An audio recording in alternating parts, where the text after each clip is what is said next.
Hello there.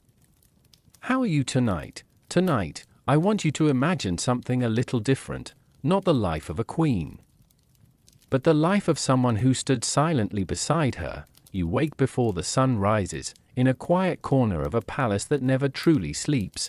The air is heavy with incense. Gold glows softly in the torchlight, and somewhere, footsteps echo through long marble halls. You are not royalty, you are not powerful, you are barely noticed at all, and yet every movement you make matters, because here, in the palace of Cleopatra, one mistake, one wrong glance, one delayed step, could change your life forever. You carry trays you cannot drop, secrets you cannot speak, and fear you cannot show. So tonight, we step quietly into the shadows, and experience what it was really like to live as a servant in Cleopatra's palace. But before we begin, take a moment to like the video.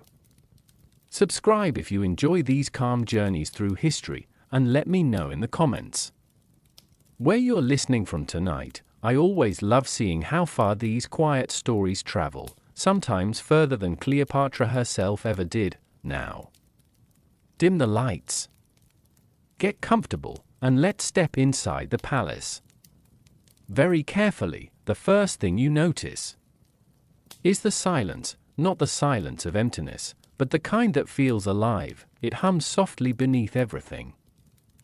The palace is vast, larger than anything you have ever known. Walls rise high above you, carved from pale stone that seems to glow even in darkness. Columns stretch like frozen trees, their shadows long and unmoving across the floor, and yet, despite its size, you must learn to disappear within it. You lie on a simple woven mat in a narrow servant's chamber, tucked far from the grand halls. The air here is cooler, quieter, stripped of the perfumes that fill the upper rooms.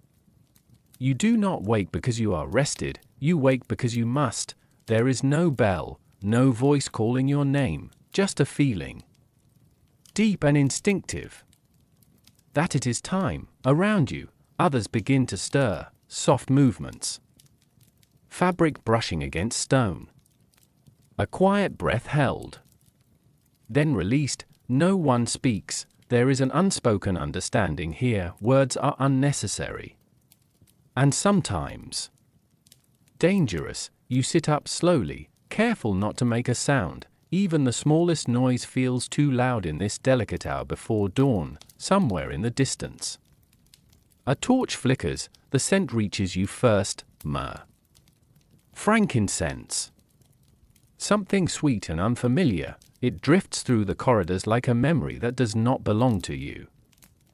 That scent means one thing: the palace is already awake, and if the palace is awake, then you are already late. A quiet tension settles in your chest, not panic, not yet, but something close to it. You rise to your feet, the stone floor cool beneath you. Your clothing is simple, light, easy to move in, designed not for comfort, but for silence. Every servant wears the same muted tones, no bright colors, no decoration. You are not meant to be seen. You step into the corridor, and that is when you truly feel it, the weight of the palace. It presses in from all sides, not physically, but something deeper, a presence, a reminder. This is not your home, it never will be. The halls stretch endlessly, lit by rows of carefully placed torches. The flames dance softly, casting golden light that makes everything look almost dreamlike. But this is no dream. Each step you take must be measured. You have already learned this, though you cannot remember when. Perhaps no one ever told you directly. Perhaps you simply watched and understood. Servants move like shadows here. They glide along the edges of rooms, keeping to the walls, avoiding the center of the path. Their eyes remain lowered, their expressions neutral, their presence almost invisible. You begin to walk, slowly, carefully. Your footsteps make almost no sound, but even that feels too loud. Overhead, the corridor opens slightly, leading toward the inner chambers of the palace. You will not go there, not yet. those spaces belong to people like her, Cleopatra. Even thinking her name feels dangerous. You have never truly seen her, not clearly, only glimpses, a movement behind a curtain, a shadow passing through light. A presence that seems to change the air itself. They say she is unlike anyone else, that her voice alone can command attention, that her gaze can unsettle even the most powerful men. But for you, she is something else entirely. She is distance, she is silence, she is the reason your hands must never shake. You pause briefly at an intersection of halls. Here, the palace begins to breathe faster, more servants appear, each moving with quiet purpose. Some carry folded linens, others small containers of oil, others nothing at all. No one looks at you, and you do not look at them, because here, even a glance can mean something, and meaning can be dangerous. A faint light begins to touch the far edges of the corridor.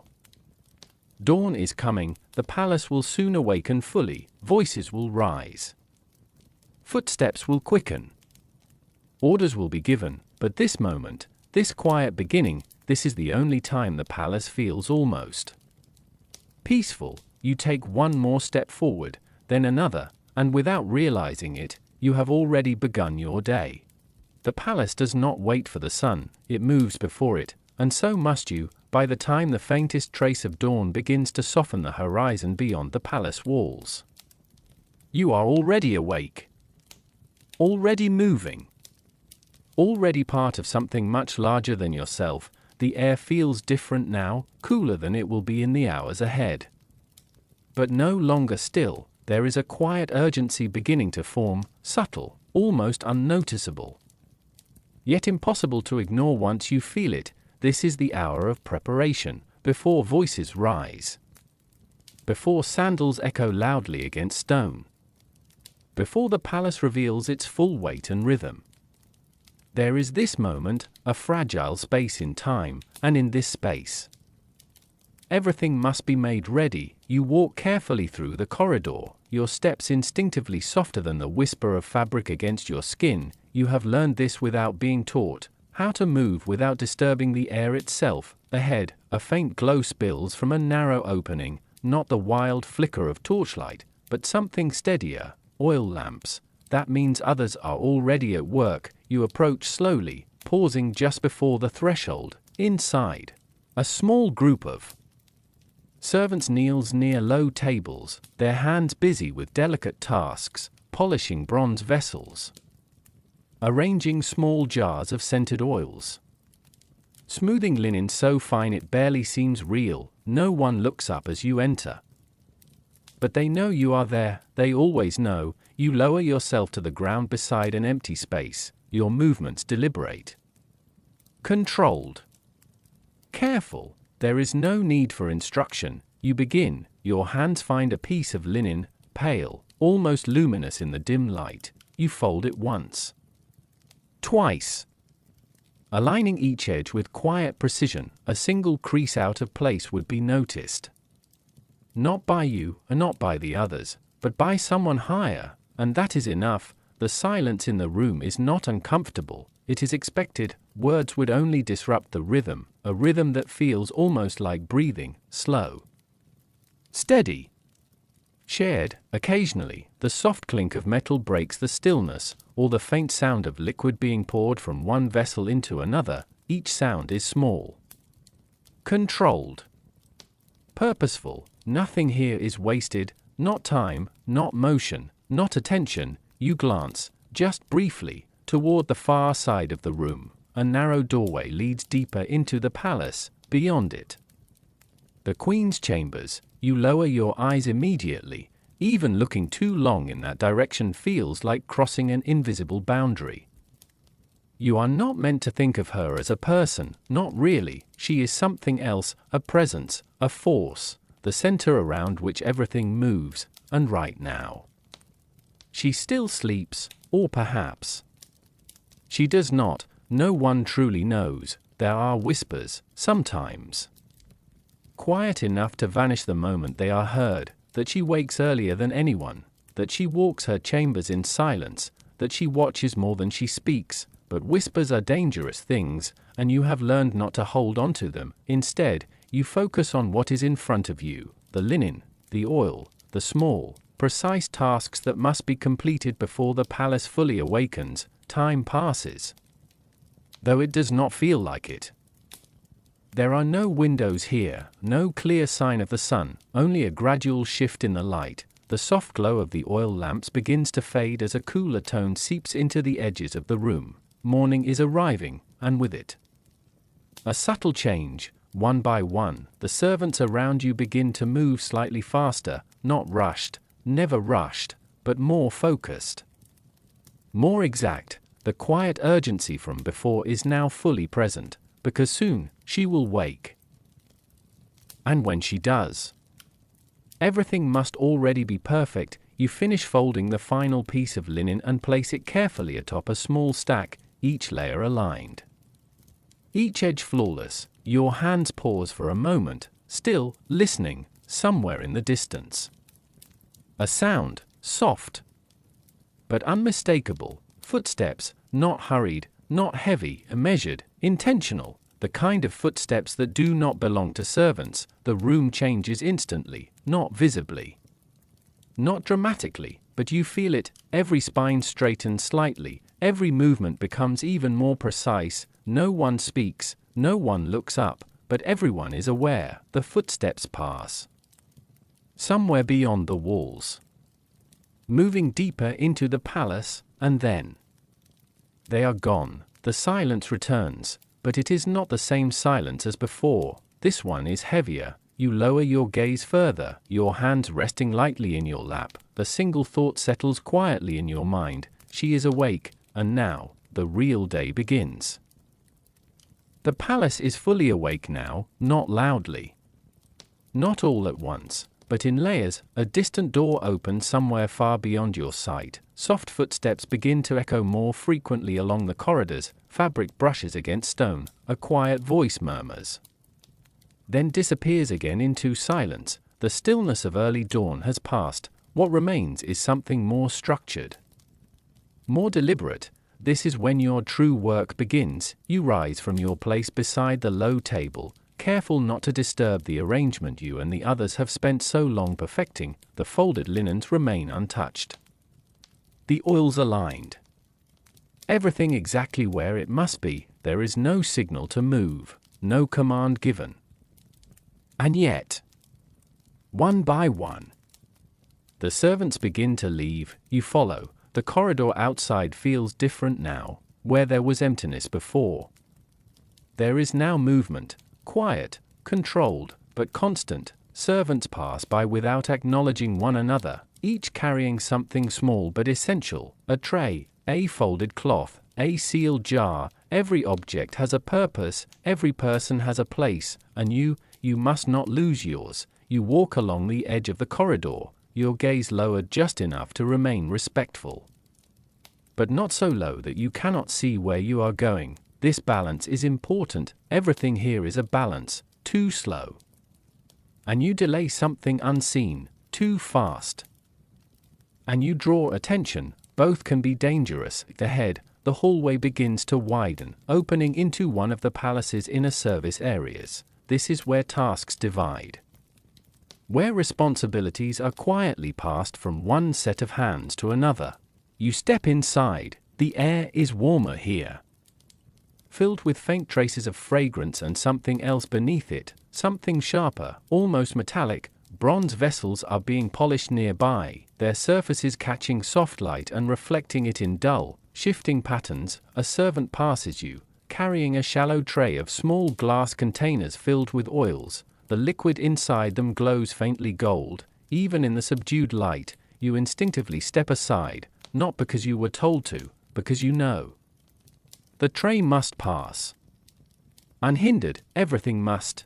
You are given your task without words, a slight gesture, barely noticeable, from a figure positioned near the far wall, an older servant. You do not meet their eyes, you simply understand. You move toward a long stone surface where several objects have been placed with careful spacing between them. Small dishes, folded cloths, a narrow-necked vessel containing water so still it reflects like glass. You take a position beside it, your hands hover for a moment. Then begin to move. You adjust the placement of a cloth by the smallest fraction, straighten the alignment of the dishes, ensure that nothing overlaps. Nothing touches. Unless it is meant to, it is slow work, precise work, the kind of work that cannot be rushed. Yet must be completed quickly. Time feels different here, it stretches and tightens. All at once, as you work, you become aware of something else, the sound of footsteps again, closer this time, moving through the adjacent corridor. You do not look, no one does, but the awareness spreads instantly through the room. Every movement becomes sharper, more exact, even your breathing slows, because these footsteps, they matter. They pass just beyond the threshold. A shadow crosses briefly along the wall, elongated by the angle of the torchlight, then it's gone, the tension lingers. Even after the sound fades, you finish your arrangement and step back slightly, not too far, not too close, always within reach, but never in the way. Another servant approaches and inspects the placement. Their gaze moves slowly over each object. You remain still, waiting. Seconds pass, then a small, almost imperceptible nod, approval. It is not relief you feel, not exactly, more like the absence of danger, and here. That is enough. A new task awaits, it always does. You are handed a narrow tray, light but delicate. On it rests a single item, a small, sealed container, its surface smooth and undecorated. Its importance is not in how it looks, it is in where it must go. You turn, stepping back into the corridor once more. The palace feels larger now, more alive, more aware. Every sound seems to carry farther, every movement feels more visible. You walk carefully, holding the tray steady, your hands firm but relaxed. You cannot let it shake, you cannot let it slip. Ahead, the corridor bends slightly, leading toward a section of the palace you have only entered a few times before. Closer to her, you slow your pace. Just slightly, not enough to be noticed, but enough to ensure perfection. The air changes again, warmer, heavier with scent. This is where the palace feels different, quieter, but not empty, still, but not calm. You reach a stopping point, an invisible boundary. You know better than to go further. Another servant stands waiting ahead, higher in rank, more trusted. You lower your head and extend the tray without a word. They take it, your fingers release slowly, carefully, making sure there is no sudden movement. For a brief moment, your hands are empty, and in that moment, you feel it. The closeness, not of a person, but of something greater. There is a rhythm to the palace. You begin to feel it now. Not something you hear, but something you sense. It moves through the corridors like a quiet current, guiding every step, every pause, every breath. And if you listen closely, you realize something unsettling. The palace does not adjust to you, you adjust to it. Always, you move through the marble halls with careful precision. Your footsteps light against the polished stone beneath you. The floor reflects everything, the soft flicker of torchlight, the shadows of passing figures, even the faint outline of your own form as you glide along the edges. It is beautiful, but it is not meant for you. These halls were not built for comfort. They were built for presence, for power, for her. Your role within them is simple: pass through. Without leaving a trace, you keep close to the walls, where the light fades slightly and the shadows offer a thin layer of protection. Other servants do the same, moving like reflections rather than people. No one walks in the center. The center belongs to those who do not need to avoid being seen. Your gaze remains lowered, but aware. You have learned to see without looking, to notice without staring. A slight shift in light ahead tells you someone is approaching long before you hear them. The subtle movement of shadow against the far column warns you to slow your pace. You adjust instantly. This is how you survive here, not through strength, but through awareness. The corridor stretches endlessly before you, lined with tall columns carved with intricate patterns that seem to shift as the light dances across them. Each one tells a story of gods, of rulers, of victories long before your time, but those stories are not for you. You pass them without pause, because stopping is not part of your role. Ahead, two servants cross paths. They do not speak, they do not acknowledge one another, they simply adjust their movements with quiet precision, ensuring that neither interrupts the other's path. It is almost like a dance, a silent one, carefully practiced. Endlessly repeated, you follow the same pattern, a slight turn of your body, a gentle shift of your step, and you pass another figure without a single sound between you. For a moment, it feels effortless, natural, as if you have always known how to move this way. But then, something changes. The air feels heavier, warmer, the scent of incense becomes stronger, thicker. Lingering in the back of your throat, you slow. Just slightly, not enough to draw attention, but enough to acknowledge what you already understand. You are nearing a different part of the palace, a place where your presence matters more, and must be even less noticeable. The light here is softer, filtered through thin fabric draped along the walls. It moves gently, as if alive, shifting with every subtle movement of air. Your footsteps feel louder, even though they are not. That is the strange thing about these halls.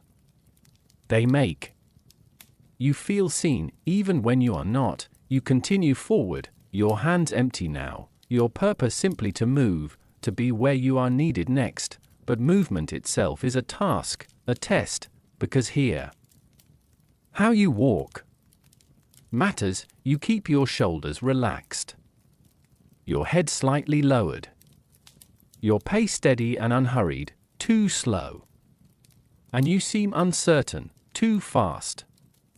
And you seem careless, both are noticed. Even if no one says a word, you pass a wide opening in the wall, not quite a doorway, not quite a window. Beyond it, a glimpse of something brighter, a courtyard, perhaps.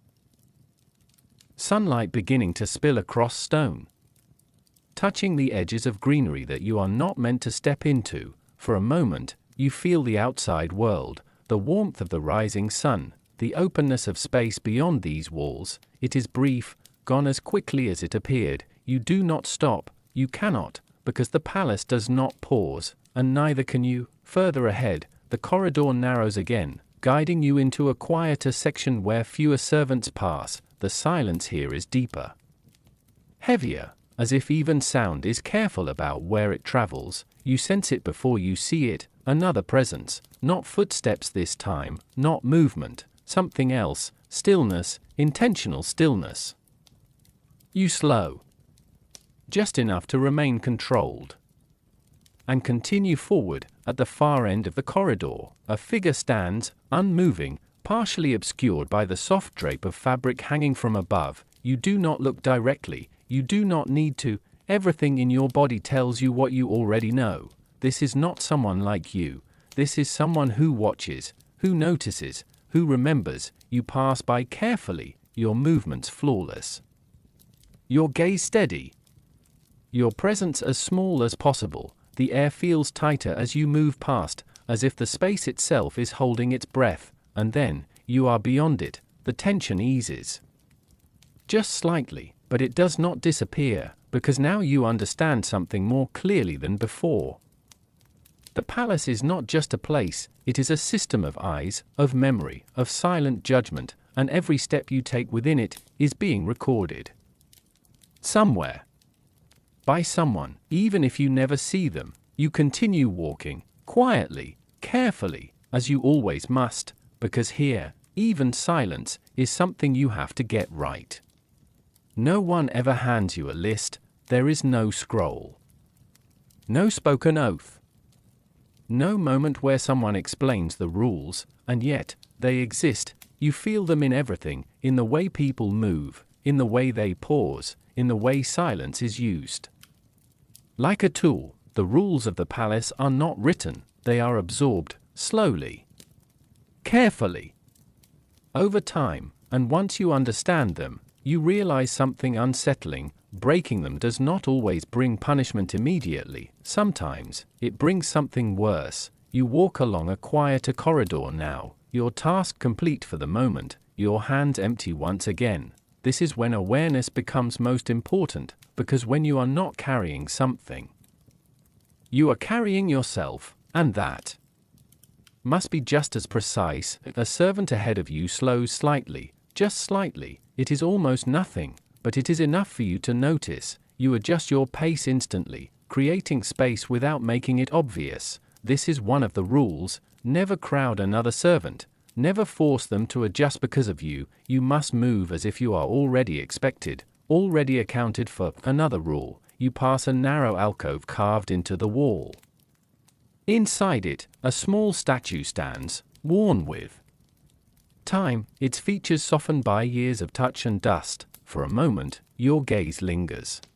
Too long, you feel it immediately, that subtle tightening in your chest, the awareness that you have done something unnecessary. Looking is not forbidden, but lingering, that is different. You lower your gaze and continue walking. The rule is simple: do not give the impression of distraction, because distraction suggests carelessness, and carelessness does not belong here. Further ahead, the corridor opens into a wider space where several servants stand waiting along the walls. They are still, perfectly still, not resting, waiting.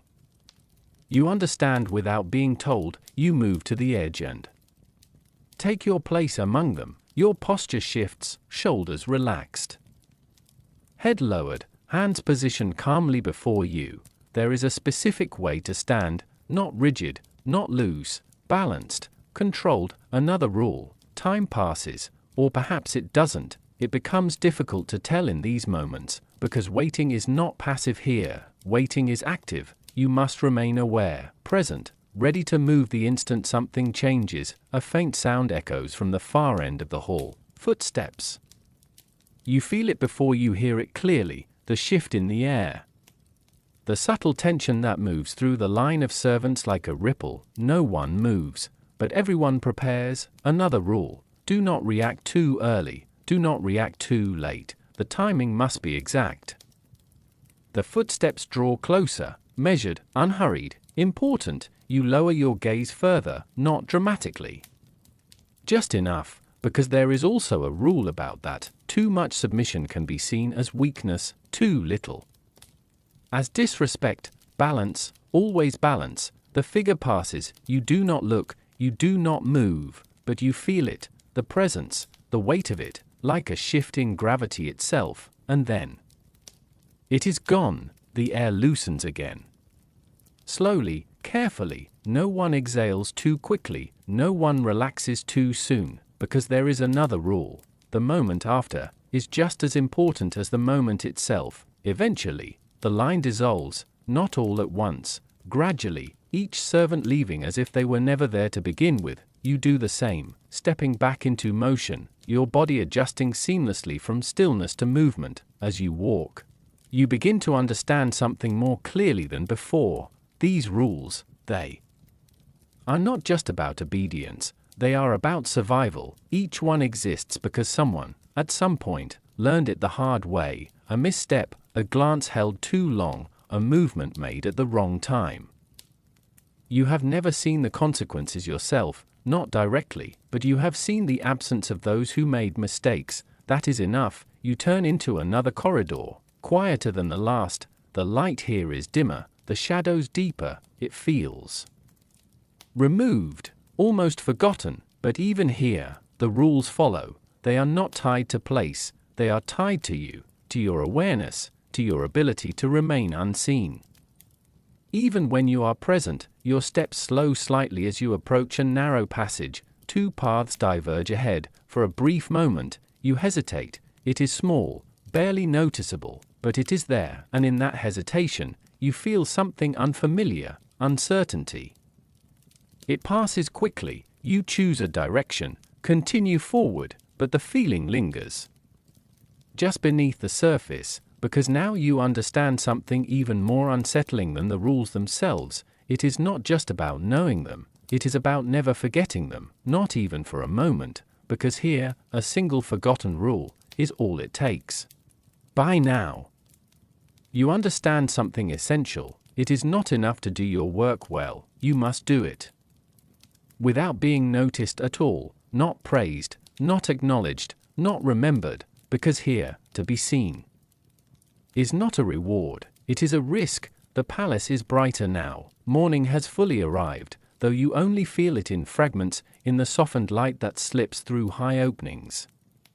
In the way the torchlight no longer dominates the walls, but even in this light, you remain part of the shadows. You carry a tray once more. This one holds several small items, folded cloth, a shallow dish, a narrow container of oil sealed with care. None of them appear extraordinary, and yet each one must arrive exactly where it belongs. You move through the corridor with steady, practiced steps. There are more people now, not just servants, others, figures dressed in finer garments, their movement slower, less cautious. As though the palace itself adjusts around them, you do not look at them directly, you do not need to. Their presence is clear in the way space opens before them, in the way others shift without seeming to. You move closer to the wall, allowing one such figure to pass. Your head lowers slightly, not enough to draw attention, just enough to acknowledge what must be acknowledged. Another rule. Led quietly within all the others, you continue forward. Your reflection moves faintly beneath your feet on the polished stone, distorted by the shifting light. For a moment, it almost feels like someone else is walking beside you, but there is no one, only you and the space you try not to disturb. Ahead, you reach a chamber partially concealed by long, flowing fabric. The entrance is not blocked, but softened, muted. You slow your steps as you approach. The air here is different, warmer, thicker with scent. This is a place where presence matters, and where yours must feel like absence. You step inside. The room is quiet, almost unnaturally so. Light filters gently through layered curtains, casting soft patterns across the floor and walls. There are objects placed throughout the space, low tables, vessels, folded fabrics, all arranged with careful intention. Nothing is out of place, nothing is accidental.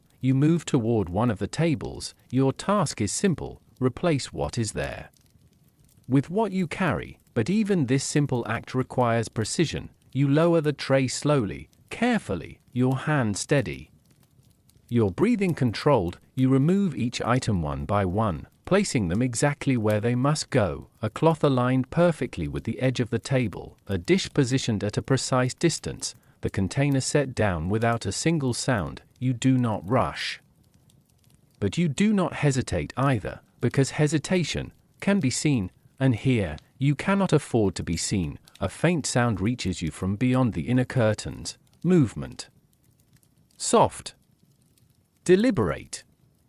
Close. Your hands pause for the briefest moment, then continue, smooth, unbroken. You do not look, you do not turn your head. Every instinct might urge you to become aware, to understand what is happening just beyond your sight, but you resist it, because this is one of the most important rules of all. Do not seek what is not meant for you. You finish placing the final item and gently lift the now empty tray. Your movements remain fluid, controlled, quiet, as if you were never there at all. You step backward once, then again, never turning your back fully, never moving too quickly. The sound beyond the curtain shifts again, closer, for a single moment.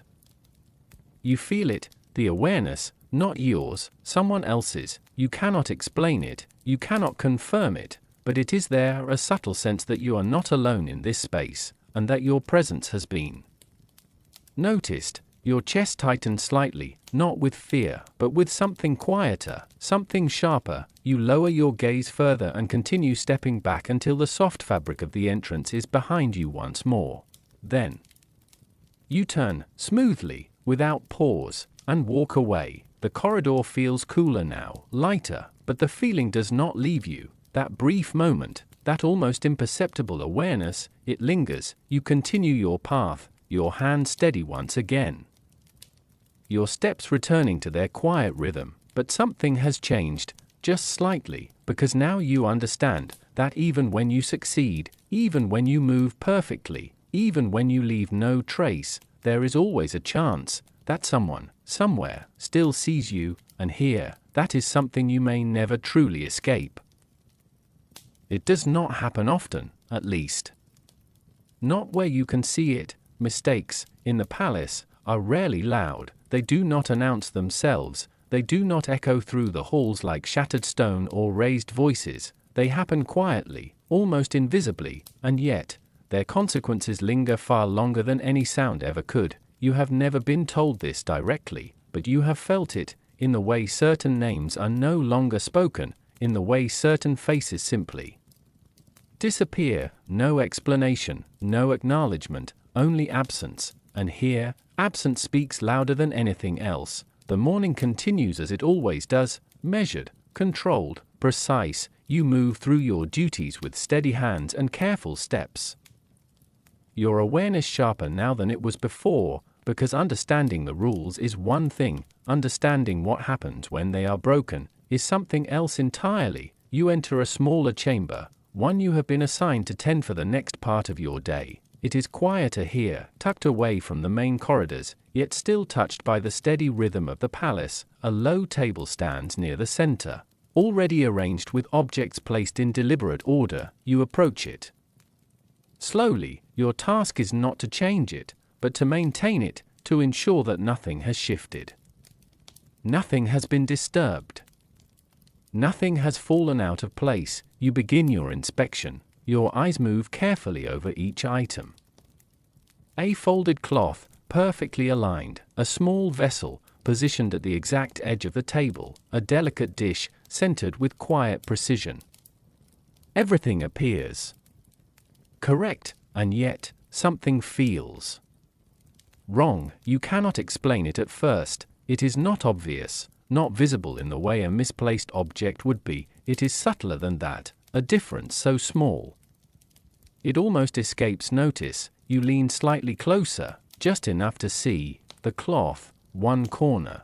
It is not where it should be, not by much, a fraction, a shift so slight that someone unfamiliar with this room might never see it at all, but you see it, and now that you have, you cannot ignore it. Your hands hover above the table. Still, you do not move immediately, because this is where the weight of a mistake truly begins, not in the action itself, but in the decision that follows. Do you adjust it, or do you leave it exactly as it is? If you change it, you risk altering something that may have been placed that way intentionally. If you leave it, you risk allowing an imperfection to remain. Both choices carry consequences, and here, even the smallest consequence matters. Your breathing slows, the room feels quieter now, as if it is waiting with you. You think back, not to words, not to instructions, but to patterns, to what you have seen before, to how things are usually placed, to the silent expectations that guide everything here. Carefully, slowly, you make your decision. Your fingers move toward the cloth, they touch the edge lightly, barely disturbing the surface. You adjust it, just enough. A movement so small it almost does not exist. Then you withdraw your hand. Stillness returns. You step back. Your eyes scan the table once more. Now, it feels right, balanced, complete, but the feeling does not bring comfort, because the decision has already been made, and there is no undoing it. A faint sound reaches you from the doorway. You straighten slightly, your posture returning to its composed, controlled form. Another servant enters. Their steps are quiet, their presence calm. They approach the table without looking at you, their attention fixed entirely on the arrangement before them. You remain still, waiting. Their gaze moves slowly across each object, carefully, deliberately. When they reach the cloth, there is the smallest pause, so slight it could be imagined. But you feel it, a shift in the air, a moment of awareness. Your chest tightens, not visibly, not outwardly, but inside. Everything stills. The servant's hand moves.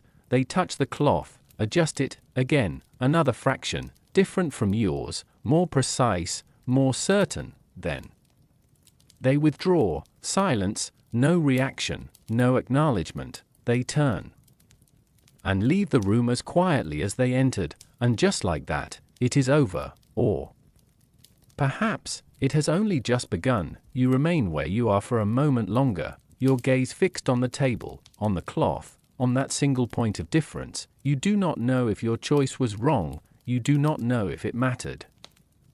But you know this: it was seen, and in this palace, being seen, even in the smallest way, carries a weight that does not easily fade. You step back slowly, returning once more to the quiet rhythm of your duties, but something has changed, subtly, deep within you, because now you understand, a mistake is not always loud, it is not always obvious. Sometimes, it is nothing more than a single movement, a single decision, a single moment, that lingers far longer than it should.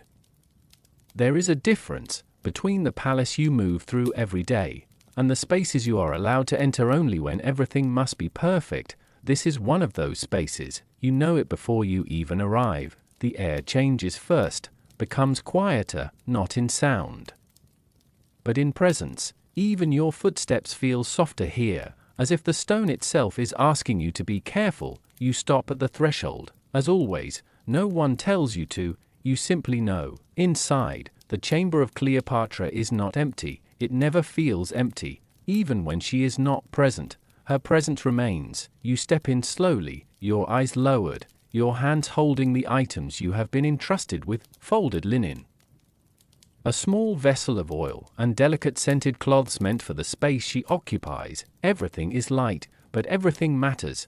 The chamber is larger than you expected the first time you entered it. Now, you no longer notice its size. What you notice instead is control. Everything is arranged with precision that feels almost unnatural. Stone surfaces polished until they reflect soft light, curtains layered in careful folds, low furniture positioned with exact spacing, as if even air must move correctly between them. You begin your work immediately. There is no hesitation allowed here, not because someone is watching you closely, but because everything here already feels watched.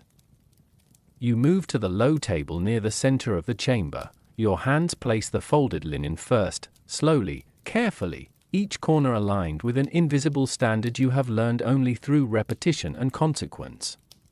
Then the vessel, then the cloth, each object placed not just correctly, but deliberately, because here, even correctness is not enough. It must feel inevitable, as if it has always belonged exactly where you placed it. The room is quiet, but not empty of sound. Soft movement of fabric somewhere deeper in the chamber, a faint shift of air near the curtains. You do not turn your head, you do not need to, your awareness is enough.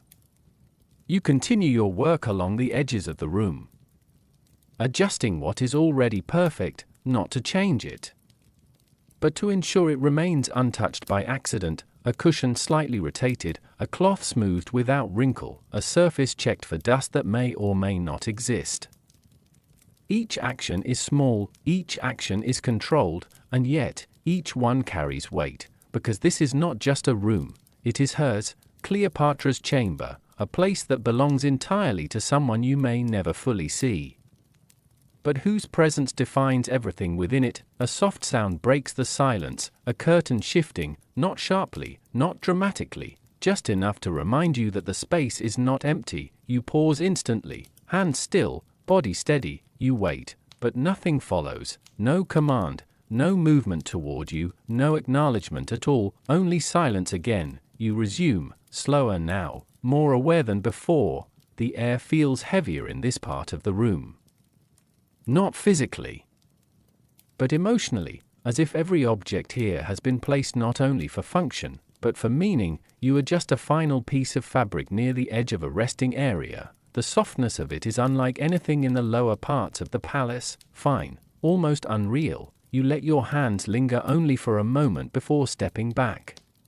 Never too long, never too close. The rule here is not spoken, but it is absolute. Do not become part of what you serve. A faint glow begins to shift through the chamber as sunlight filters through layered curtains. The room changes subtly with it, warm tones deepening, shadows softening, surfaces becoming almost alive in their stillness. You take a final look around. Everything is in place, everything is as it should be, and yet, there is always a feeling here that perfection is not final, only temporary. You step backward toward the exit, slowly, carefully. Your gaze remains lowered even as you near the threshold again, and just before you leave, you feel it. Not a sound, not a movement, something far quieter, a sense that the room is aware of you, not as a servant, not as a presence, but as something passing through. You do not stop, you cannot, you exit the chamber, and only then do you allow yourself to breathe fully again. The palace outside feels different now, a louder, lighter, less heavy than what you just left behind, but the memory of that room remains with you. Because some places are not just spaces you enter, they are spaces that enter you, and they do not leave easily. Before you see anything in the palace, you smell it. It arrives before footsteps, before voices, before even light fully settles into the rooms. The scent is always there, layered, heavy, invisible, yet impossible to ignore. You have learned to recognize it the way others recognize thyme, myrrh, frankincense, pressed oils from distant lands you will never visit, and beneath it all, something older, something that belongs only to places like this. The palace does not simply use scent, it builds itself from it. You walk through a corridor where the air feels thick, almost textured, as if every breath carries history within it. Servants pass you quietly, carrying small vessels, sealed with wax or cloth.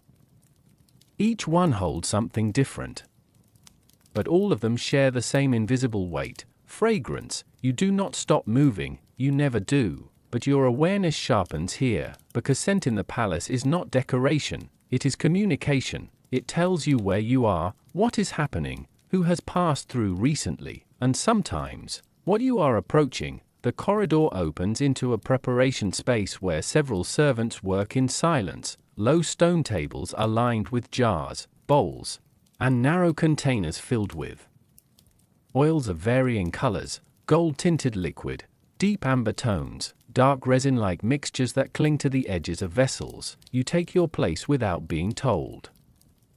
Hands move before words ever arrive. You are given a small container, warm to the touch, recently prepared. You do not ask what it is for. That question is not part of your role. Instead, you begin the process you have learned through repetition, carefully sealing, aligning, checking. Each movement precise enough to ensure nothing spills, nothing leaks, nothing betrays its contents before it is meant to. The scent grows stronger as you work. It wraps around you gently at first, then settles deeper, not unpleasant, but overwhelming in its stillness. It does not rush into your senses, it waits there, like it belongs, and perhaps it does, because everything in this room seems to be made of it. The walls carry faint traces of oil that has soaked into stone over time. The air itself feels layered with memory. You glance briefly across the room. Another servant is grinding resin into powder using a stone bowl. The motion is slow, repetitive, almost meditative. No one speaks, not because they are forbidden to, but because speaking would break something that cannot be seen, the rhythm of preparation, a rhythm that exists beyond sound. You finish sealing your container and place it carefully among others on a tray, each one identical in shape, but not in purpose. You do not know where they will go, you only know they must go there correctly. A faint breeze passes through the room as a curtain shifts near the entrance. With it comes a change in scent, slight but noticeable. A deeper fragrance enters, one that does not belong to this room alone. It belongs to somewhere else in the palace, somewhere closer. You do not look up immediately.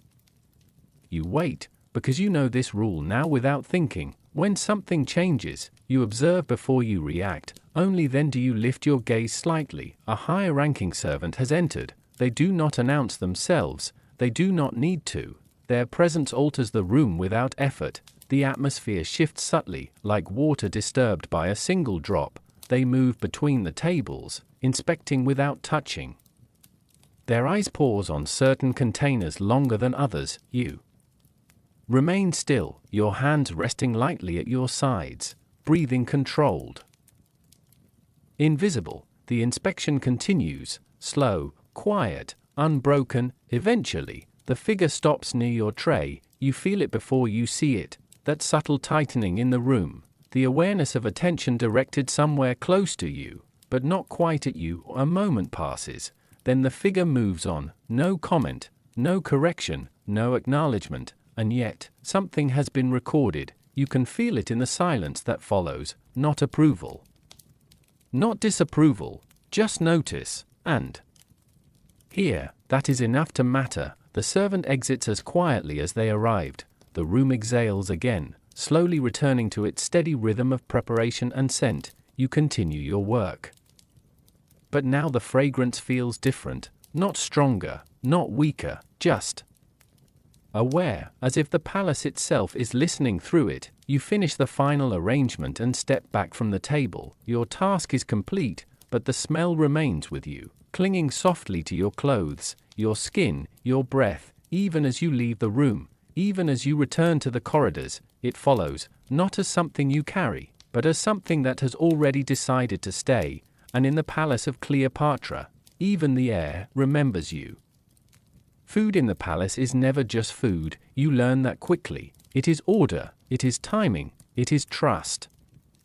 Made visible, and sometimes, it is silence you are not allowed to break. You stand in a preparation hall deep within the ancient Egyptian palace, where heat and fragrance mix together in controlled harmony. Low fires glow beneath stone surfaces, steam rises in thin, steady streams. Bowls are arranged with quiet discipline along long tables of carved stone. Every movement here has a purpose. Nothing is casual, nothing is rushed. You are given your place without words. A tray is placed before you. It is heavier than it looks, not because of weight alone, but because of what it represents. You lower your gaze slightly as you approach it. On the tray are small dishes arranged with careful symmetry, fruits cut with precision, bread shaped and placed in perfect alignment, and small vessels containing liquids whose colors shift softly under torchlight. Everything is controlled, everything is intentional. This is not a meal, it is a message delivered through perfection. You lift the tray carefully, both hands steady, no sudden movement, no imbalance, because here, even the slightest shift is noticeable. You turn toward the corridor leading out of the kitchen chambers. The air changes immediately, the warmth of preparation fades behind you, replaced by the cooler, more structured atmosphere of the palace halls. You begin walking, slowly, precisely. The tray remains level, your steps are measured not by time, but by awareness. Too fast and you risk disruption, too slow and you risk delay. Both are failures here. You pass other servants along the corridor, each one carrying something different. No one speaks, no one acknowledges, only movement exists, organized, silent, purposeful.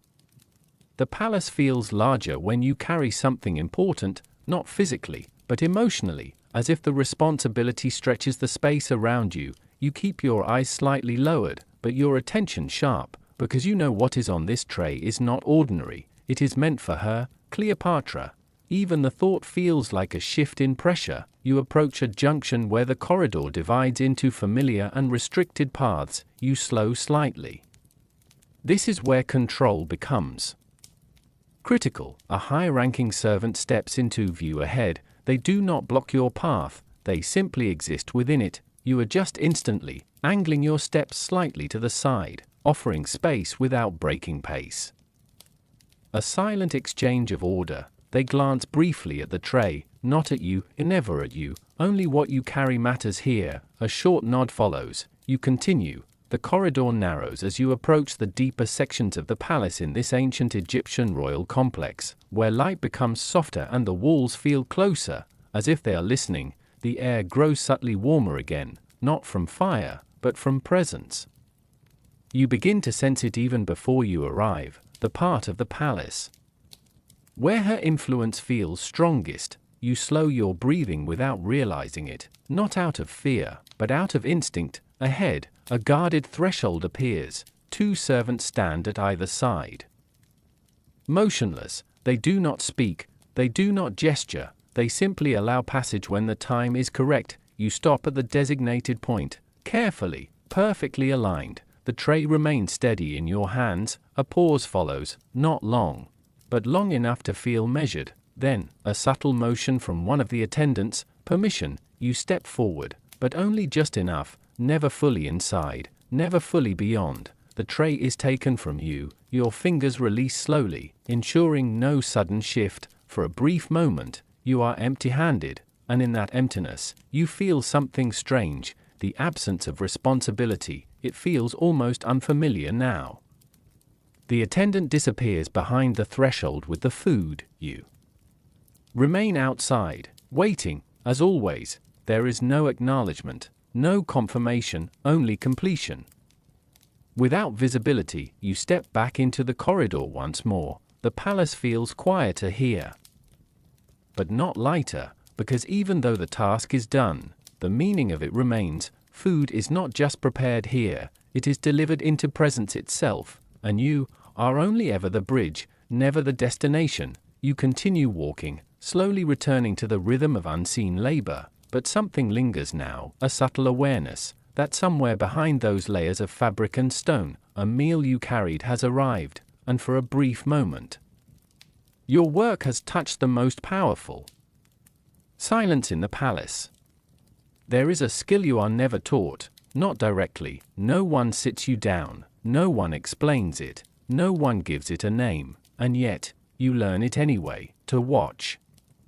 Without appearing to watch, in the ancient Egyptian palace, this is not just useful, it is necessary. You stand along a corridor where movement never truly stops. Servants pass in flowing patterns along the edges of the hall, while higher figures move through the center like shifting points of authority. Everything has direction, everything has space, everything has meaning, and you are expected to understand all of it, without ever showing that you do.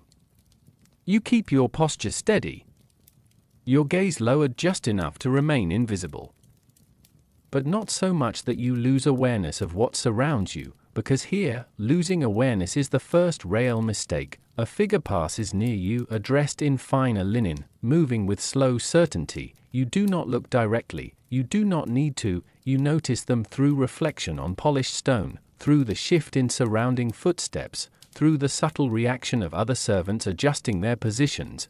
This is how the palace teaches you to see.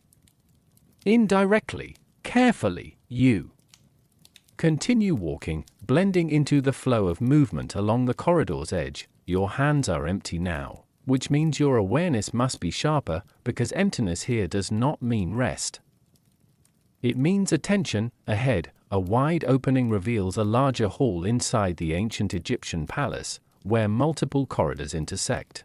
This is where information passes without words. You slow slightly as you approach, not enough to stand out, but enough to observe. Several servants cross paths in precise timing, adjusting their routes without hesitation. No collisions, no interruptions, no mistakes. But what matters most is not what they carry, it is how they move. A slight hesitation here, a faster step there, a pause that lasts half a breath too long. You notice it all. But you do not react, because reacting is dangerous. Watching is permitted, showing that you are watching is not. A shadow passes across the far wall, elongated by torchlight. Someone important is moving through an unseen corridor behind fabric and stone. You do not turn your head, you do not follow it, but your awareness shifts instantly. Every servant in the hall subtly adjusts at once, not visibly, not dramatically, but enough that the flow of movement changes shape around the unseen presence. You are part of that adjustment, without being told.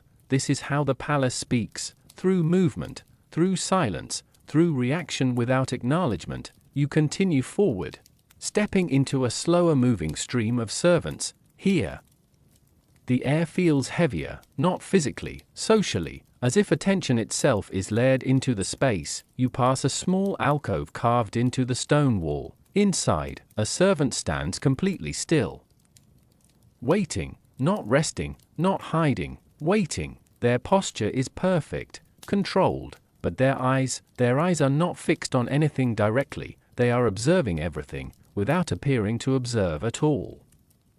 You understand immediately, they are doing what you are doing, or trying to. You move past without breaking rhythm, but for a brief moment, you feel the connection, not spoken, not acknowledged, just understood. The palace is full of people like this, people who see everything, and show nothing. You continue through the corridor until it narrows again, returning you to a quieter section of the ancient Egyptian palace, where fewer figures pass and sound becomes softer. Here, observation becomes easier, and more dangerous, because there is less distraction, and more clarity. You notice a servant ahead adjusting their pace slightly too late after another passes, a small mistake.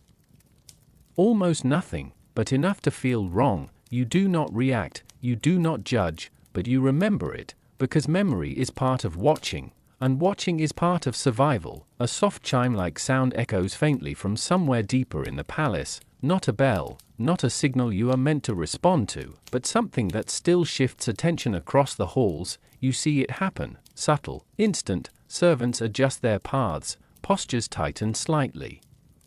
Movement aligns into something more precise. No one is told, no one needs to be. You continue walking, still observing, still unseen, because here, the most important things are never spoken, they are only noticed. And only those who understand how to watch without looking ever truly survive long enough to learn anything at all. In the ancient Egyptian palace, nothing is equal, not space, not movement, not even silence. Everything has layers, and you learn those layers not through instruction, but through experience. You notice it first in the way people walk. Some servants move quickly, almost urgently, yet still with control, as if their time carries more weight than yours. Others move slowly, deliberately, never questioned by anyone who passes them. And then there are those like you, not at the top, not at the bottom, somewhere in between, visible only when necessary, invisible when not. You walk through a corridor in the ancient Egyptian palace, carrying nothing now, which makes your awareness sharper than usual. Without an object in your hands, you are free, but also exposed. Every step feels more open, every movement more noticeable. You adjust instinctively, staying close to the wall where presence becomes less defined. Ahead, the corridor widens into a structured hall where different groups of servants gather briefly before separating again into their assigned paths. This is where hierarchy becomes visible. Not spoken, but understood instantly. You see it in posture first. Some stand completely still, waiting for instructions that never come immediately. Others pass through without stopping at all, as if delay itself is beneath them. And then there are those who assign tasks without raising their voice. A single glance, a slight tilt of the head, a moment of recognition that carries authority without sound. You observe all of it without staring, because staring would place you incorrectly within that structure. A higher-ranked servant passes near you. You feel it before you see it clearly, the shift in air, the way others subtly adjust their positions without acknowledging why. You step slightly aside, not out of fear, but understanding. Space itself is part of hierarchy here. Who occupies it? Who yields it? Who is expected to move? You continue forward into a quieter passage inside the ancient Egyptian palace, where fewer servants pass and the rules feel even more unspoken. Here, hierarchy is not obvious, it is subtle, almost invisible, but it exists even more strongly. A servant ahead pauses at a junction in the corridor, just briefly. Too long for coincidence. Another servant nearby corrects their path without looking at them. No words are exchanged, no acknowledgement is given, but the correction is accepted instantly. You begin to understand how deeply this system is embedded. Even hesitation has rank, even silence has structure. You keep walking, your steps steady, your gaze lowered just enough to remain unnoticed but aware enough to read everything around you. A group passes in the opposite direction, 3 servants moving in formation, carrying items wrapped in linen. They do not break formation, they do not look outward. Their entire focus is forward movement and coordination. They are not like you, and you are not like them. That distinction matters. More than anything else, You reach another intersection. Here, movement becomes more complex, multiple paths overlap, and every servant seems to know exactly where they belong without hesitation. No one collides, no one questions direction, because hierarchy defines not just who you are, but where you are allowed to go. You pause briefly at the edge of the flow, waiting for a gap to open, not because you are unsure, but because you are lower in priority than what passes through the center. A servant slightly above your station moves past without looking at you, but you feel the difference, not in their gaze, but in the way space bends around them. You step forward when the path clears, perfect timing, no delay, no interruption. This is how you remain unnoticed within structure, by never disrupting it, as you move deeper into the corridor of the ancient Egyptian palace. You begin to see how hierarchy extends even into stillness. Some servants are allowed to stand openly in certain spaces, others are expected to remain at the edges, some may pause, others may never stop moving unless instructed, and you exist in the space between motion and obedience, a space that requires constant awareness. You pass a doorway where a higher-ranking attendant stands. They do not acknowledge you, but they register you. That is enough. You continue forward, your presence carefully minimized, your movements aligned with expectation rather than desire, and slowly. In the ancient Egyptian palace, silence is never truly silent, it only changes form. You begin to notice it in the smallest ways, a pause between footsteps that lasts just a fraction too long, a glance that ends too quickly, a conversation that stops the moment you enter a corridor. At first, it feels like coincidence, but over time, you understand it is not. You walk through a narrower passage where the walls feel closer, carved stone fading into shadow under soft torchlight. The air is still, but not empty.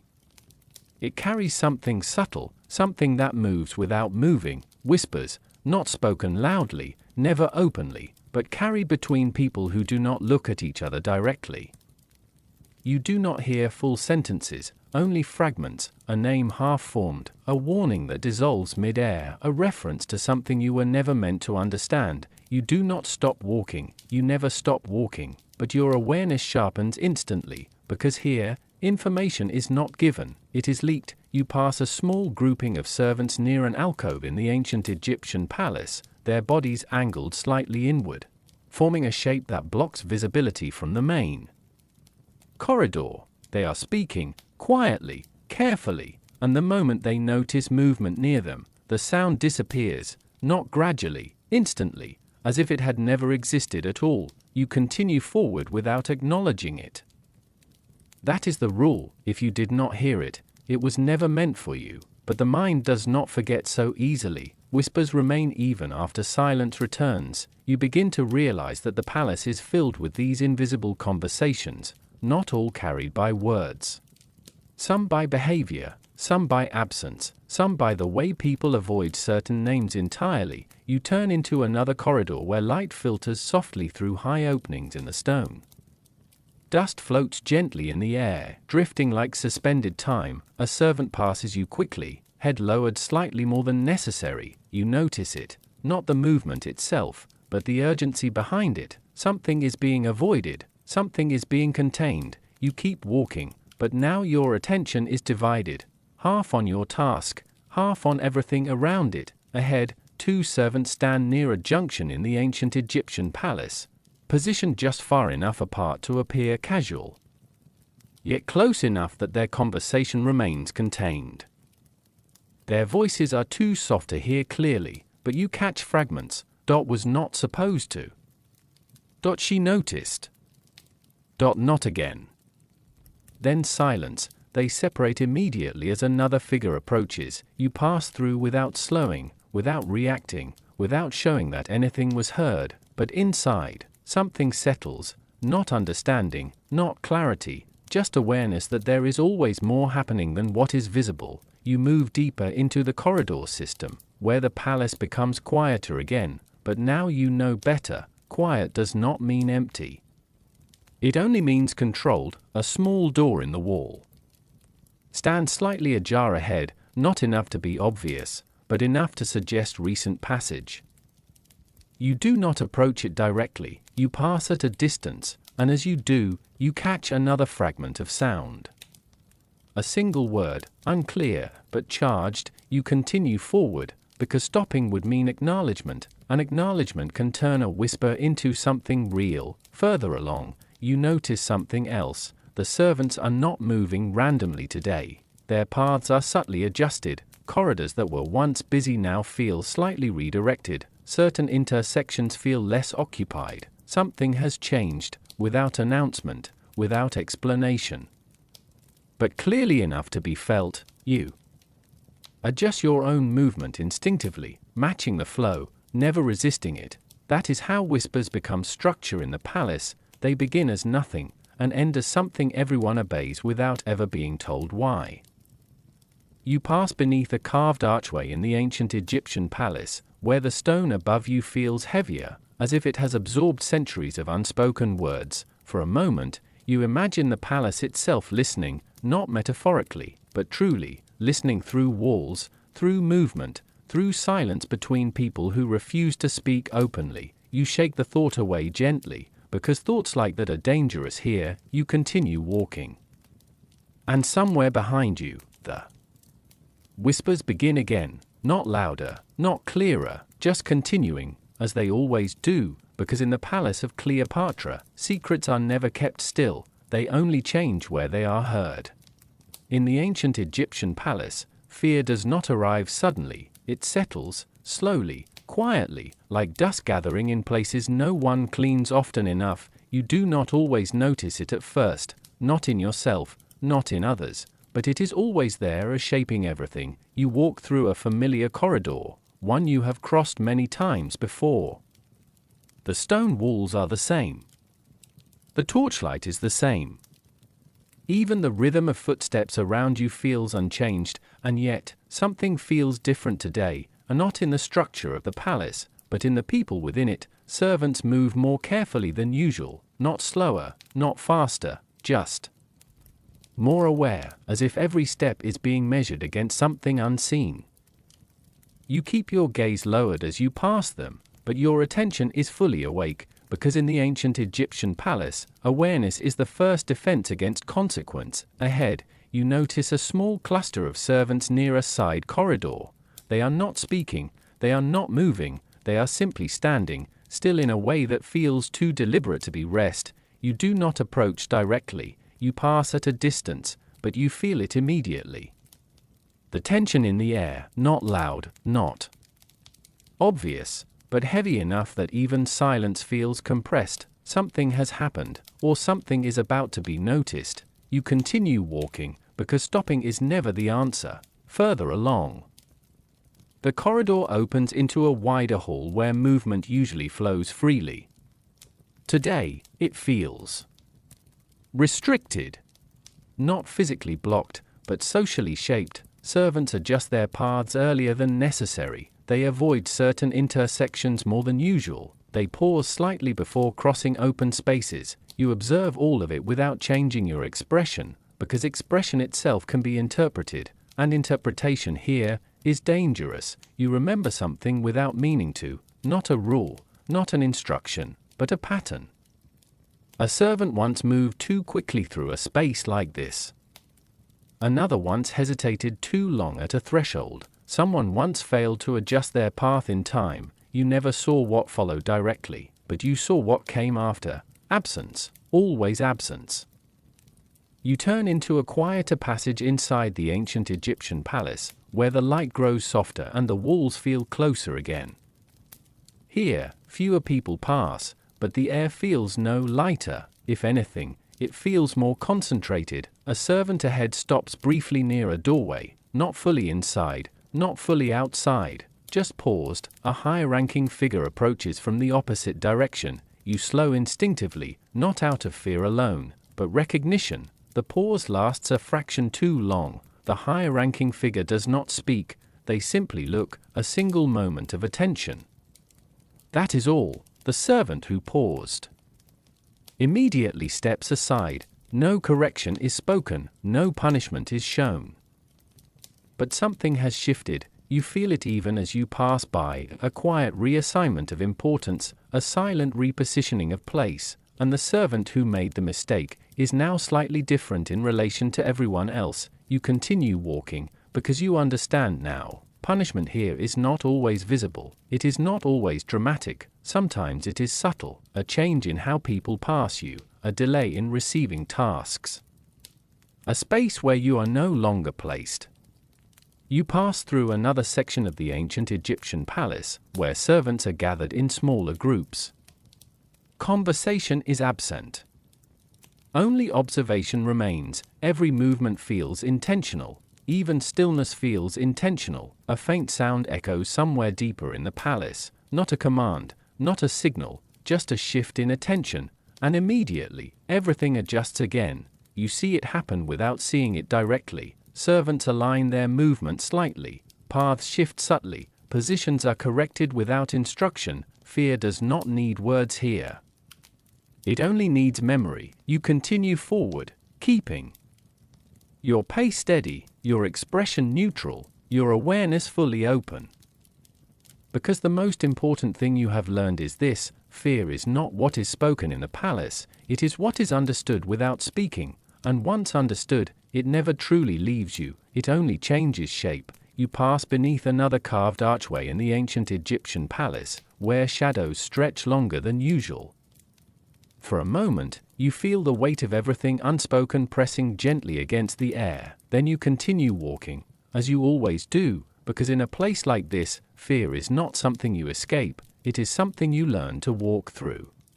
In the ancient Egyptian palace, time does not feel like something that passes, it feels like something that accumulates, layer by layer, hour by hour, without permission to stop. You do not remember exactly when your day began anymore, only that it did, and that it has not ended. The palace continues its rhythm around you, unchanged by your fatigue. Corridors remain active, tasks continue to circulate, movement never fully slows. And you are part of it, even when your body begins to disagree. You walk through a long passage inside the ancient Egyptian palace, where the stone beneath your feet feels colder than before. Or perhaps you are simply noticing it more now. Your steps remain steady. They must remain steady, because inconsistency is noticed faster than exhaustion. Ahead, a group of servants passes carrying folded linen and sealed containers. Their pace is identical, synchronized through repetition rather than instruction. You watch them briefly as they move past, then continue forward. Your task is not visible right now, but that does not mean it has ended. In this palace, work does not arrive in moments, it exists in continuity, a waiting that never fully resolves. You reach a quieter section of the corridor where the light shifts slightly, softer, more diffused through high stone openings. Dust floats slowly in the air, suspended like something unwilling to fall. You pause for just a moment, not because you are allowed rest, but because your body forces a fraction of stillness. It is brief, controlled, almost unnoticeable. You straighten again immediately, because even fatigue must be managed carefully here. You continue walking deeper into the ancient Egyptian palace, passing a small resting alcove where another servant stands motionless. Not sitting. Not lying down. Just standing, as if waiting for permission that may never come. You understand that posture now. You have seen it before. The palace does not always grant rest. Sometimes it only allows stillness that looks like waiting. You move on. Your hands feel slightly heavier than earlier. Not from carrying anything, but from repetition, from use, from hours that do not reset. A corridor opens into a larger hall where activity increases again. Servants cross paths in structured movement, but something about it feels slower than before. Not in speed, but in energy. You notice it in everyone. Not exhaustion expressed openly, but exhaustion contained, held inside posture, inside timing, inside silence. You pass through without altering your expression, because no one here is granted permission to show the same state at the same time. You reach a junction where two corridors meet in the ancient Egyptian palace, and for a moment, you stop only to reorient yourself. Not rest, just direction. A higher-ranking servant passes without acknowledging you, but you feel their pace too. Even they are not untouched by time. That realization is quiet, but real. You continue forward again. The palace does not slow, but people within it adjust themselves to continue inside it. You begin to understand something subtle. Rest is not absent here. It is distributed, fragmented, never complete. A moment in a corridor, a pause at a threshold, a breath taken between tasks, nothing more. You pass into a narrower passage inside the ancient Egyptian palace, where sound softens again and movement becomes less dense. Here, fatigue feels more noticeable, not because it increases, but because distraction decreases. You slow slightly as you walk, just enough to maintain control. A servant ahead leans briefly against a wall, not fully resting, just shifting weight. The gesture is so small it almost disappears into the environment, but you notice it, because you are noticing everything more now. You pass them without acknowledgement, they do the same, no exchange needed. You continue walking, each step feels measured against something invisible. Not time exactly, but endurance. You realize that in the ancient Egyptian palace, rest is not something that arrives, it is something you survive until, and even then, it is never guaranteed to feel complete. You reach another open hall where torchlight flickers gently along carved stone walls. The warmth makes the air feel slightly softer, but not lighter. You keep moving, because stopping fully would mean giving in to something the palace does not recognize. You continue forward, blending back into the flow of servants, each carrying their own unseen accumulation of hours, and somewhere deep in that shared exhaustion, the palace remains unchanged, still active, still moving, still expecting, as if time belongs to it, not to those who live inside it. Night does not silence the ancient Egyptian palace, it transforms it. The same corridors remain, the same stone remains, the same endless structure continues, but everything feels different now, as if the palace has turned inward. You notice it first in the light. Daylight withdraws slowly from the higher openings, leaving behind a deeper, warmer glow from torches placed along the corridors. Shadows stretch longer now, not scattered, but unified. Everything feels closer, not physically, but perceptually. You walk through a familiar passage, yet it no longer feels familiar in the same way.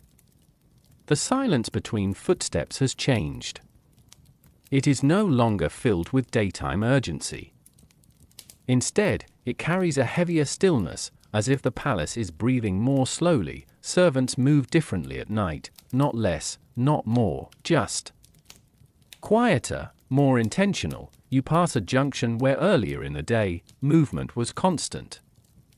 Now it is sparse, but structured in tighter patterns. Fewer crossings, fewer interruptions, everything condensed. You keep your gaze lowered as always, but your awareness expands, because night reveals what the day hides in motion. You notice things you did not see before, a doorway that remained unnoticed during busier hours, a corridor that seems slightly longer than you remember, a space between torchlights that feels deeper than it should be. You continue walking through the ancient Egyptian palace, where sound now travels differently. Even the smallest movement feels more pronounced, yet somehow more distant at the same time. A servant passes you carrying something wrapped in cloth. Their pace is slower, almost cautious, as if even haste is inappropriate now. No one speaks, not because they cannot, but because the palace itself discourages unnecessary sound after dark. You turn into a quieter corridor where fewer servants are present. Here, the stone feels cooler again, but the air feels thicker. Night brings weight, not visible, but present. You stop briefly at a threshold where torchlight flickers unevenly along carved stone walls. Shadows move in ways that feel slightly delayed, as if the light itself is uncertain. You do not interpret it, you simply observe it, then continue, inside the deeper sections of the ancient Egyptian palace. Activity has not stopped. It has simply become more controlled. More contained. Servants stand in designated points rather than moving freely. Tasks continue, but in shorter cycles. Everything feels reduced to essentials. You pass a group positioned near a storage alcove. They are not idle. They are waiting for instruction that may arrive at any time without warning. Waiting is more visible at night, because movement is less frequent to hide it. You continue through the corridor, noticing how torchlight now defines space more sharply. Light becomes boundary. Shadow becomes extension, and between them, you move. A faint sound echoes somewhere deeper in the palace, not loud. Not alarming, but enough to cause a subtle shift in attention from nearby servants. You feel it before you see it, the collective awareness adjusting. No one reacts outwardly, but everyone registers it. Then it passes, and the palace returns to its steady nocturnal rhythm. You continue forward, reaching a wider hall where fewer figures move across the space. The openness feels different at night, not freeing, but exposed. You remain close to the edge of movement, as you always do. A servant crosses your path, their silhouette briefly outlined by torchlight against stone. For a moment, both of you pass without acknowledgement, but there is understanding in the timing. Night does not erase hierarchy, it simply quiets it. You move deeper into the ancient Egyptian palace, where the architecture begins to feel more enclosed again. Corridors narrow slightly. Ceiling shadows deepen. The distance between torchlights increases, and yet, nothing feels unsafe, only different, as if the palace has shifted into another version of itself, one that belongs entirely to darkness and controlled movement. You reach a turning point where the corridor splits. You pause briefly, not for rest, but for orientation. The silence here is fuller, not empty, full. You choose your path and continue, because even at night, the palace does not pause for you, it only changes how it watches. You can feel it before you see it, not a sound, not a command, not even movement at first, just a shift. In the ancient Egyptian palace, this is how presence announces itself, subtle, absolute. You are walking through a corridor lit by steady torchlight, your steps aligned with the rhythm you have learned over countless hours. Everything is normal, structured, controlled, predictable, and then, it changes, not dramatically, but completely. Servants ahead begin adjusting their pace without instruction. Those moving through intersecting halls subtly slow or reposition themselves. Even stillness seems to become more deliberate. You do not need to ask why, you already know. You lower your gaze slightly more than before, not out of panic, but out of recognition, because when she passes, everything else becomes secondary. Cleopatra does not enter a space like others do, she alters it. You step closer to the edge of the corridor in the ancient Egyptian palace, following instinct more than thought. The air feels different now, not heavier, not lighter, but sharper, as if attention itself has condensed. Then you see the first sign, a line of servants in the distance adjusting into perfect stillness along the corridor's edge. Not forced. Not spoken. Just understood. You join them, quietly, precisely. Your posture aligns instantly. Your movement stops without hesitation. And you wait. The sound of footsteps arrives before the figure appears, measured, unhurried, yet carrying an authority that does not need speed to be felt. She enters your field of vision like a shift in light rather than a person crossing space. Cleopatra, she does not look around, she does not need to, her presence alone organizes the environment. Servants remain still, heads lowered, bodies composed into silence so complete it feels practiced across generations. You do not look directly at her. No one does, but you see enough, the movement of fabric, the controlled pace of her passage, the subtle space that forms naturally around her without effort. She moves through the ancient Egyptian palace as if the palace is not a place she is visiting, but something that exists because she is within it. As she passes your position, the air seems to tighten slightly, not physically, but in awareness. Every servant near her path becomes part of something larger than themselves, a temporary alignment of silence and precision. You feel it clearly, even without looking up. A moment passes, then she moves beyond your section of the corridor, the sound of her footsteps fades gradually.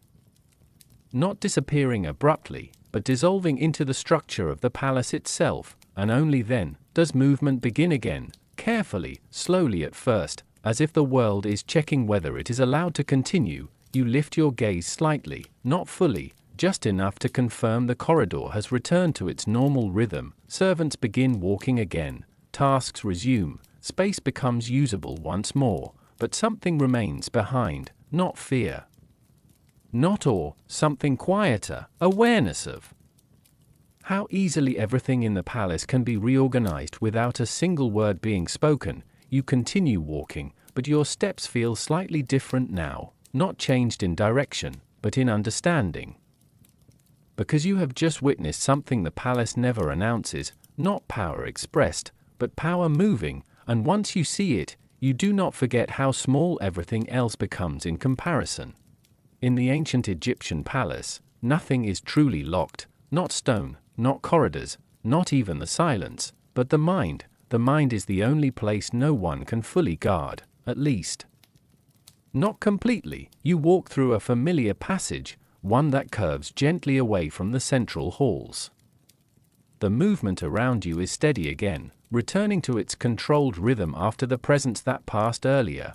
Everything looks normal, everything behaves as expected, and yet, inside you, something is different. It starts quietly, not as rebellion, not as urgency, but as distance, a moment where you are no longer fully inside the palace in your thoughts. You continue walking through the ancient Egyptian palace.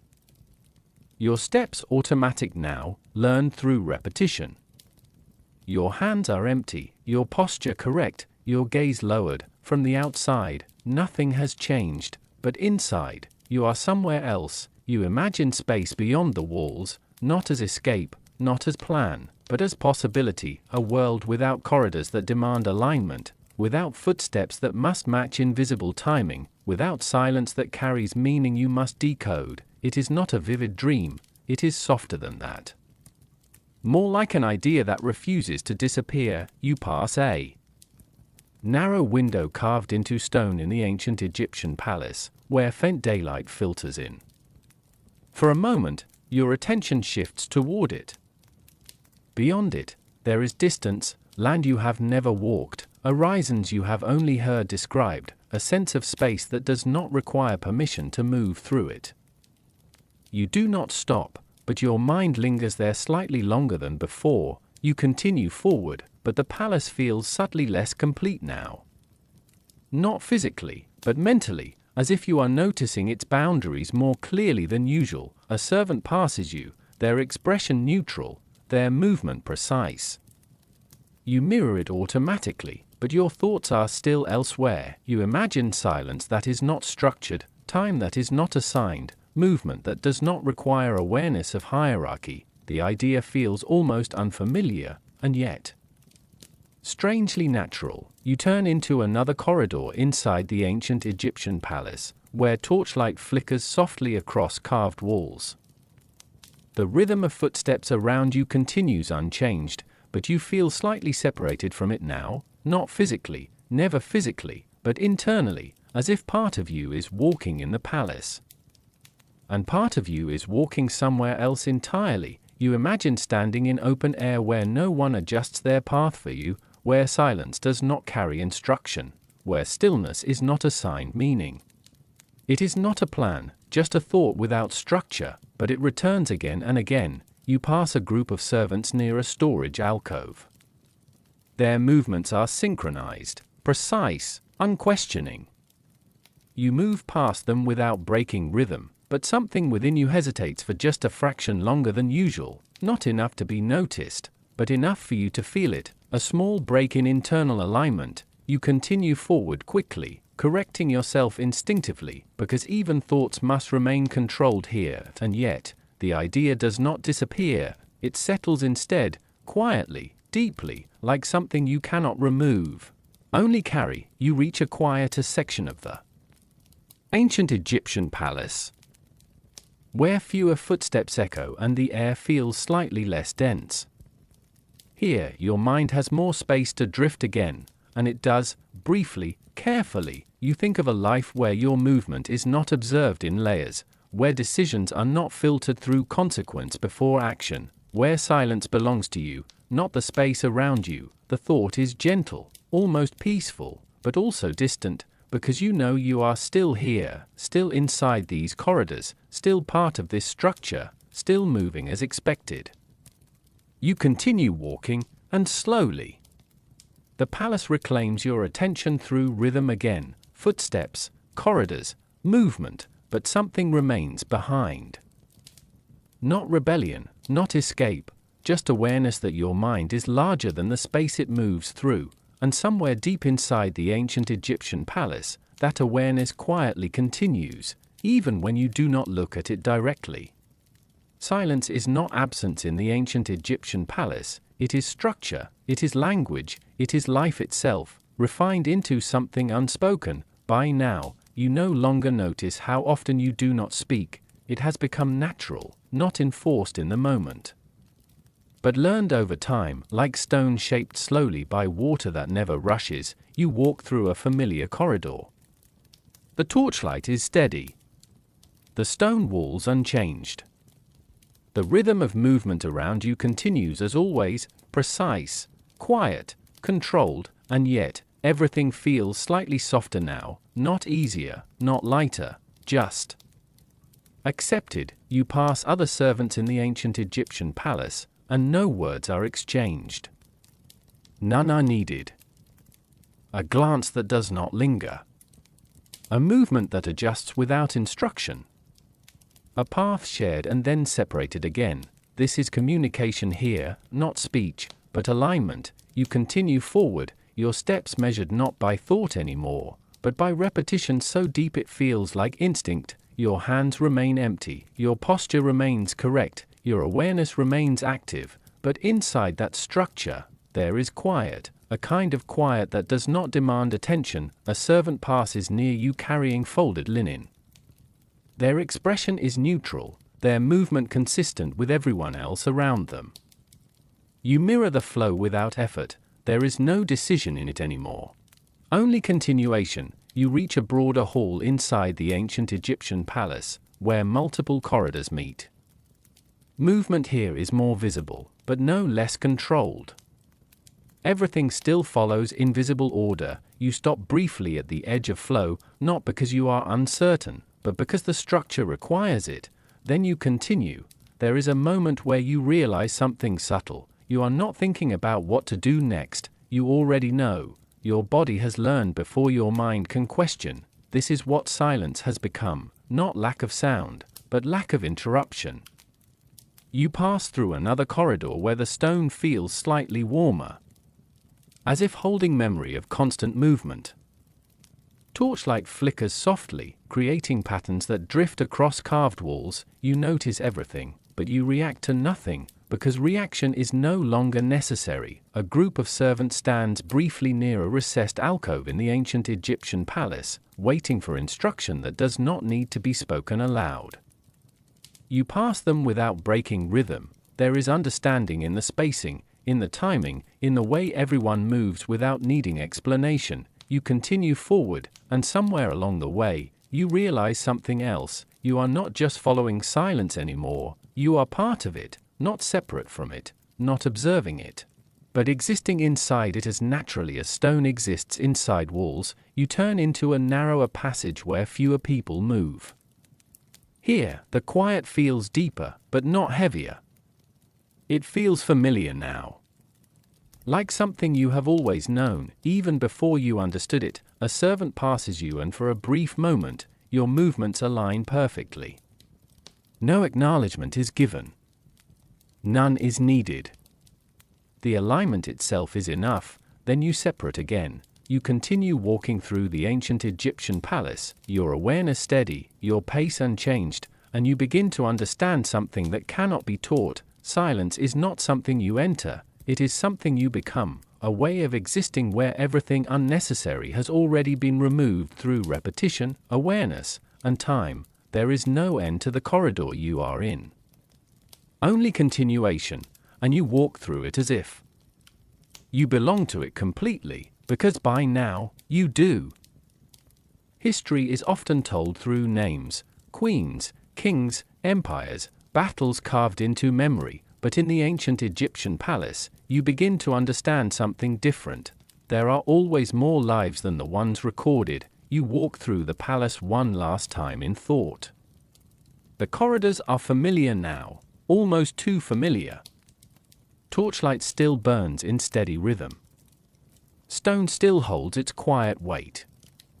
Servants still move through paths they do not question. Everything continues, as it always has, but now, something feels distant, not the palace itself, but your place within it. You see it differently now, not as a system of control, but as a living structure built from thousands of unnoticed moments. Every movement, every silence, every alignment of footsteps has formed something larger than any single person inside it. Even Cleopatra, whose presence once felt overwhelming, is only one part of that structure, a powerful part, but not the only one. You realize this as you pass through a wide hall in the ancient Egyptian palace, where servants move in their usual quiet coordination. Nothing about them calls attention. And yet everything depends on them, not seen, not recorded, not remembered, but essential. You continue walking, and as you do, the idea grows clearer. The palace is not built only from stone, it is built from behavior, from repetition, from people who learned how to exist without needing to be noticed. You pass a corridor where sunlight filters faintly through high openings, touching carved walls in soft golden patterns. Dust floats gently through the air, suspended in a moment that feels almost timeless.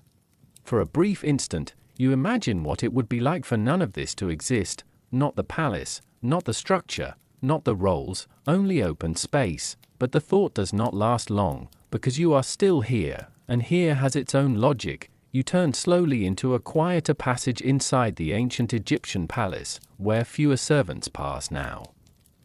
Not because work has ended, but because your awareness has changed how you see movement itself. Everything feels connected now, not dramatic, not emotional, just understood. A servant passes you. Then another. Then another. Each one carrying something unseen in importance, even if their hands are empty. You notice how each of them fits into something larger without ever needing recognition. And you understand something simple, but difficult to forget. History does not only belong to those who are remembered, it belongs equally to those who made remembering possible. You stop briefly at an intersection of corridors in the ancient Egyptian palace, where movement flows in multiple directions.